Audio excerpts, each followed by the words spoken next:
Xin chào Việt Nam.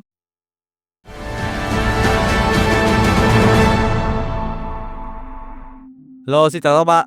Tôi đã có mặt tại Gamescom Asia và hiện tại thì tôi đã hoàn thành xong trải nghiệm bản demo của tựa game STALKER 2 Heart of Chornobyl.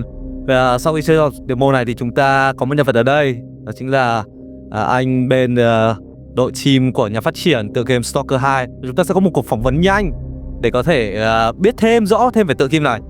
Okay, can you introduce a little bit about yourself? Yes, my name is Vlad Novikov, and I'm a marketing producer for GSC Game World, and we are really excited to present Stalker 2 to Asian region this time. Yeah, nice to see you. And I just play a game for like 30 to like 45 minutes, and I think like the demo is quite impressive.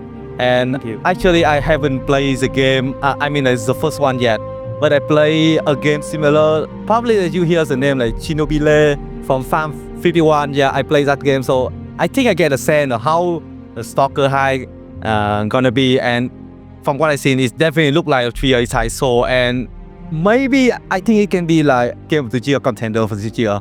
I think it will cry. We hope so, right? Yeah, definitely. So we have a few questions here, so our audience can know a little more about your game. My bless. So the first one is about like key development compared to STALKER 1. The key development? Yeah, I mean like you could show more like what differences and how you develop this game. Okay, I see. Yeah, compared to the previous one. Yeah, what's different with the first part? Well, basically, we wanted to keep the core gameplay loop of Stalker the same, because if it's being broken, you shouldn't have to fix it. And we really put an emphasis this time on the graphic fidelity, the story, and well, the open world, because the first trilogy, it was quite linear. It was like hub-based locations. Right now, we wanted to deliver the true experience of the zone and this adventure where you don't know, where you can explore everywhere and you don't know what actually hides behind every corner. Basically, yeah, so if I were to point out three key differences, is the scale of things, the graphical fidelity, and the story this time. Oh, I see. It's quite a lot of work for you guys. It is. Yes. So, can you just share a little more about the storyline? The storyline, it takes place in modern times as opposed to Shadow of Chernobyl and its add-ons. And this time we'll have 4 different endings, which basically you'll need to finish the game for 4 times in order to see each piece of content. And we also had improved our cinematic cutscenes. We have our own mock-up studio this time, and we hired real actors. So basically we wanted to add the cinematic aspect to the game, because Stalker is really big about its lore. And we wanted to expand upon this lore with a really good story this time.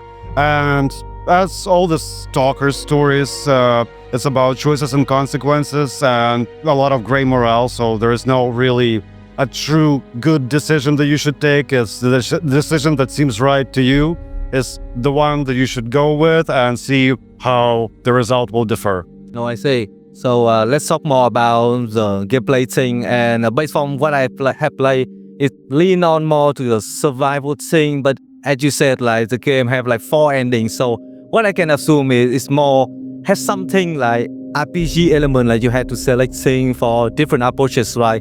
And even as you said to my colleagues over there, like even though the game have a special mechanic on the weapon, like it maybe can be like RPG thing. So can you talk more on of these things?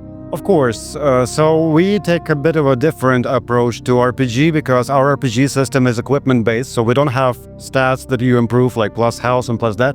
All your stats and all your performance is based on your equipment. So the key gameplay loop, the core gameplay loop, is actually about risk and reward management, because you have the stuff, the equipment that you have on you, and you decide that you need more. So you decide to take on a mission. But on that mission, you will encounter anomalies, mutants, other NPCs, probably bandits or other factions. So you will spend the capacity of your weapon and your armor, and you need to evaluate each time. So either I take on a hard mission or go to, for example, some hidden laboratory to find a really unique loot, but it will also bring with itself some dangers that you will encounter, and you have to balance it. Like, if you have enough skill to go with a pretty low tier loot and get the high one, then you're good to go. Or you should stock up on ammo and upgrade your weapons, because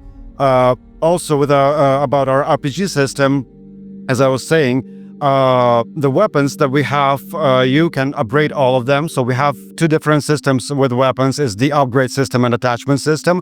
Attachments is basically your scope, silencer, magazine, and they affect on how the gun behaves kinetically. And upgrades is more of a stat base, so each hub will contain a mechanic that you can go to and upgrade either your suit or your weapon, and each suit or weapon features different upgrade path that will affect the gameplay. So if, for example, you can either go for shooting speed or for accuracy, and that will affect your gameplay style, and based on what you like, you'll be able to tune the weapons and your gear to your preferences. I say that really kind of complex mechanic, and definitely have a lot of choices for gamer to figure it out. Okay, so we know like a summary of gameplay and story. So let's talk it about like performance thing, like because based on the computer we play here is quite a high-end computer, and the game I think it have real graphic, like real demanding. It's really beautiful one, and I'm just looking for like how the game gonna like play on the normal computer. Like I think a majority of player doesn't have a high-end PC. So yeah, what about the performance PC? Well, STALKER has been historically a PC franchise, so we kinda aim to make it as a benchmark for high-end PCs. But this time we're also trying out the console market. So with Xbox, with the Series X running the game at 60 FPS, basically the equivalent of Series X on PC will be running the game on high settings and 60 FPS. But if you want to look at the full glory of the zone, of course you'll need a higher end PC. Oh, I see. So like you said, like the Xbox, even the Series X can play at 60 FPS, right? Yes. And Series S features 30 FPS. So like in future, like Series X will have like 60 FPS mode like Xbox Series X. Yes, yes. So like time by time, like you guys still currently developing a performance mode for Xbox Series S? Yes, the Xbox will have performance mod and quality mod, but for Series S it will run only in performance mode. With 30 FPS and Series X, you will be able to choose either 60 FPS and lower quality, or quality mode with 30 FPS. Oh, I see. I got it. Okay, so I think that's how we can sum up for the game. And would like to say for the last question is just like, can you share like a little message to our fans, like especially Vietnamese fans? Of course, we had our fair share of struggles during the development, but this is a product of passion for all of the studio, and is a cultural product of Ukraine, so we're really excited, although we do feel a bit of a pressure from our loyal fans, but we're trying our best to deliver you the best experience possible on the first day, and we really hope you will enjoy the game.